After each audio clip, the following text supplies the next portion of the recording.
MJ uses them well. He doesn't waste anything. Son said he places, got good eyes. He places punches really accurately. The only difference between us and MJ is the language barrier. To talk to him the way I can talk to a Mexican fighter that grew up with me, to motivate him in my language. When you talk about the super bantamweight division today, two names tower above the rest. One of them is already a living legend, Naoya Inoue, the monster, a fighter who has destroyed everyone put in front of him, climbing through weight classes like it was nothing. The other is Murodjon Akhmadaliyev, the quiet Uzbek warrior, a man who doesn't do a lot of talking but lets his fists and footwork speak for him. This fight is more than a title bout. It's a collision between a generational phenom and a calculated technician who has been preparing for this moment his entire career. The analysts, Teddy Atlas, Joel Diaz, Gareth A. Davies, Spencer Oliver, they've all weighed in. Each one has dissected what makes this matchup fascinating. And when you listen closely, a pattern emerges. It's not just about Inoue's power or Akhmadaliyev's resilience. It's about whether one man's artistry can disrupt another man's dominance. In this video, we're breaking it down step by step, quote by quote, through the lens of boxing's sharpest minds. And by the end, you'll see why many believe that Murodjon Akhmadaliyev does have a chance against the monster of Japan. Change in range, that helps him defensively, it helps him offensively. He does that like Lomachenko did it. Teddy Atlas starts by focusing on range. In boxing, range is everything. It determines whether you're the hammer or the nail, whether you're dictating the fight or reacting to it. Atlas points out that fighters who can change range smoothly aren't just defending. They're creating offense out of defense. That's the mark of an elite technician. Not as good as Lomachenko. I don't know if anybody does legs as good as Lomachenko is. He compares the skill to Vasily Lomachenko, who many believe has the best footwork of the modern era. He went in, out, side, in. I mean, he was a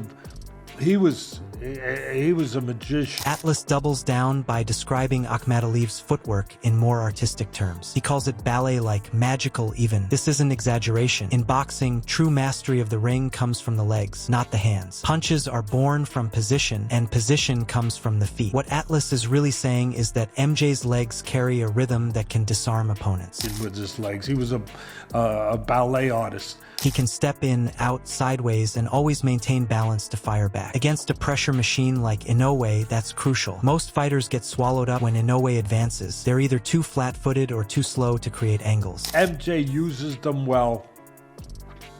He doesn't waste anything. Atlas then highlights MJ's efficiency. He says Akhmadaliyev doesn't waste movement, doesn't throw without purpose, and places his punches with precision. This is perhaps the most underrated quality of the Uzbek. Inoue overwhelms opponents not only with power, but with volume and accuracy. Son said he got good eyes.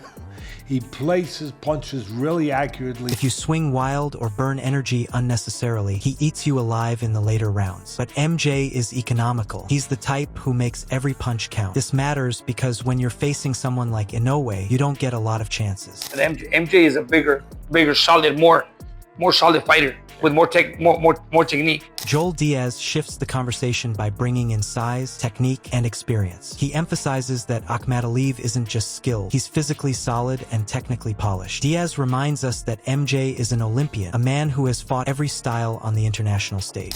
He was an Olympian, remember.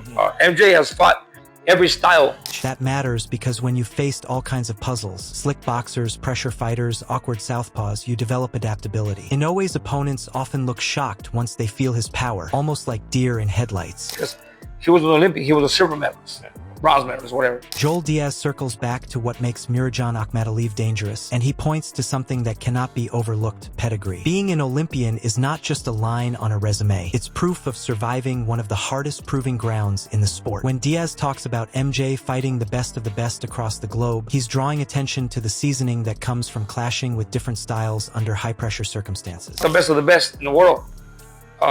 That's why MJ has a better chance than Ramon. Akhmadaliyev has felt the speed of Cuban boxers, the awkwardness of Eastern Europeans, the aggression of Mexicans, and the footwork of slick Americans. That matters because Inoue, for all his dominance, hasn't faced a man with such a varied playbook of experiences. Good. I'm ready.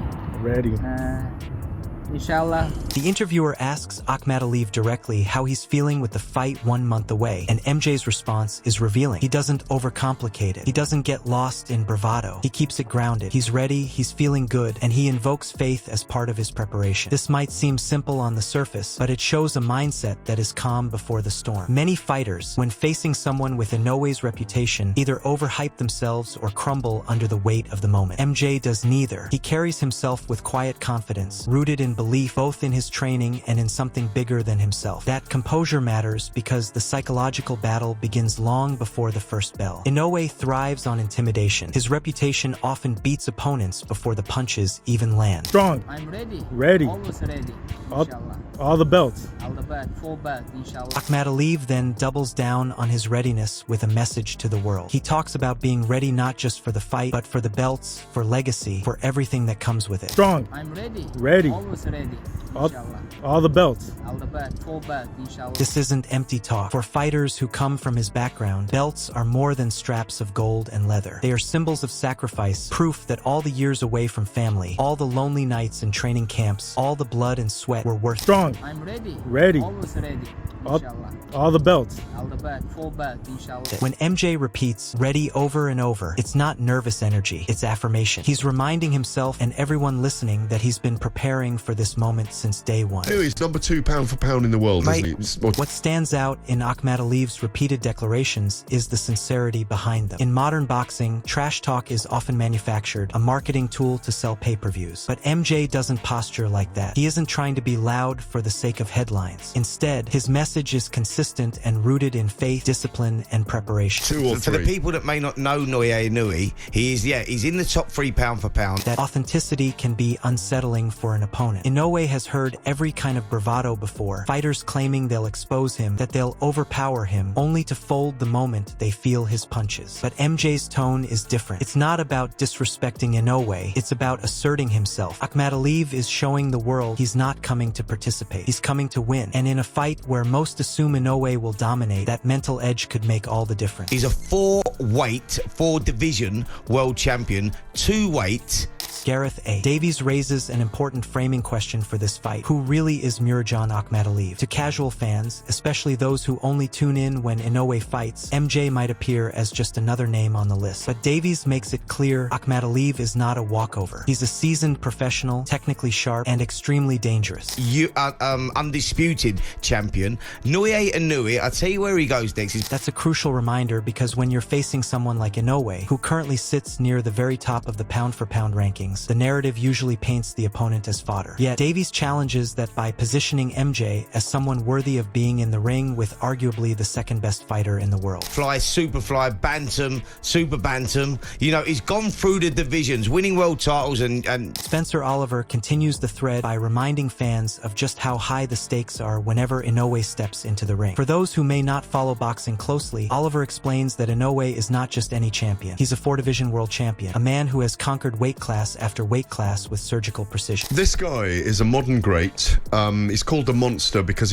I think it's 26 knockouts from 29 fights. He's in the pound-for-pound top 3, a rare place reserved only for those who transcend weight and division to become global icons. This is where context matters. For Akhmadaliyev, stepping into the ring against someone with this kind of resume is both a nightmare and an opportunity. It's so destructive. He's come up through the weight divisions, as you say, 4 weight divisions, not just winning world titles. Gareth A. Davies raises the stakes even further by placing Naoya Inoue in his rightful context as a modern great. He's not just another champion who has picked up belts. He's a destroyer, a man with an almost absurd knockout ratio, proof of the violence he delivers with clinical precision. But dominating the best in the division. Davies stresses that Inoue hasn't merely won titles in 4 different weight divisions. He's dominated the very best fighters each division had to offer. That's an important distinction. Plenty of boxers move up in weight, cherry-pick opponents, or grab vacant titles to pad their resumes. Inoue didn't do that. He dismantled champions. He made world-class operators look ordinary. This is why he's called the Monster, because his presence at any weight class has meant not just victory, but devastation.